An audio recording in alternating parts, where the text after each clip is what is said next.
एक दिन राजा भोज गहरी निद्रा में सोए हुए थे। उन्हें उनके स्वप्न में एक अत्यंत तेजस्वी वृद्ध पुरुष के दर्शन हुए। राजन ने उनसे पूछा, महात्मन, आप कौन हैं? वृद्ध ने कहा, राजन, मैं सत्य हूँ और तुझे तेरे कार्यों का वास्तविक रूप दिखाने आया हूँ। मेरे पीछे पीछे चल आ और अपने कार्यों की वास्तविकता को देख। राजा भोज उस वृद्ध के पीछे पीछे चल दिए। राजा भोज बहुत दान, पुण्य, यज्ञ, व्रत, तीर्थ, कथा कीर्तन करते थे। उन्होंने अनेक तालाब, मंदिर, कुएं, बगीचे आदि भी बनवाए थे।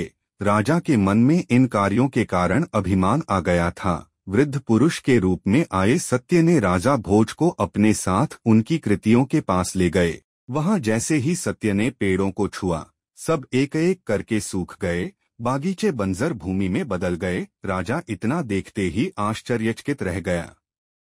फिर सत्य राजा को मंदिर ले गया। सत्य ने जैसे ही मंदिर को छुआ, वह खंडहर में बदल गया। वृद्ध पुरुष ने राजा के यज्ञ, तीर्थ, कथा, पूजन, दान आदि के लिए बने स्थानों, व्यक्तियों आदि चीजों को ज्यों ही छुआ, वे सब राख हो गए।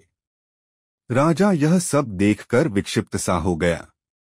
सत्य ने कहा, राजन, यश की इच्छा के लिए जो कार्य किए जाते हैं, उनसे केवल अहंकार की पुष्टि होती है, धर्म का निर्वहन नहीं। सच्ची सद्भावना से निस्वार्थ होकर कर्तव्य भाव से जो कार्य किए जाते हैं, उन्हीं का फल पुण्य के रूप मिलता है, और यह पुण्य फल का रहस्य है। इतना कहकर सत्य अंतर्धान हो गए।